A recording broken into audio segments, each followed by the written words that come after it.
Timmy နဲ့ချက်တဲ့အရာနဲ့ပြီးသွားမဲ့သမင်းပေါင်းလေးတစ်ခုနဲ့ကျွန်တော်မိတ်ဆက်ပေးမယ်81နဲ့ထွက်ရှိထားတဲ့ stainless steel နဲ့ပြုလုပ်ပေးထားတဲ့သမင်းပေါင်းဝယ်ဖြစ်ပါတယ်ခင်ဗျ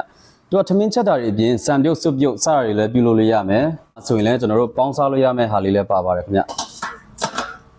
သူရဲ့ဝင်စက်တဲ့လီတာကတော့ 2.2 လီတာဖြစ်ပြီးဝက်အောက်ကတော့900ဝက်အသုံးပြုပေးထားပါတယ်ခင်ဗျsteel အထူနဲ့ပြုလုပ်ပေးထားတာကိုတွေ့ရပါတယ်ခင်ဗျတော်တော်ကြီးကိုမှာပါတယ်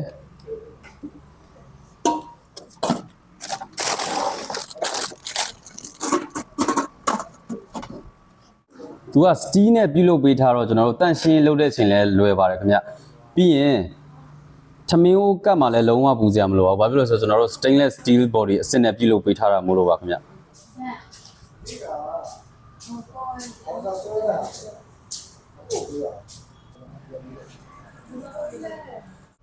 ဒီဟာလေးကို3,300နဲ့ကျွန်တော်တို့ Google Mobile Electronic မှာလာရောက်ဝယ်လို့ရပါပြီခင်ဗျ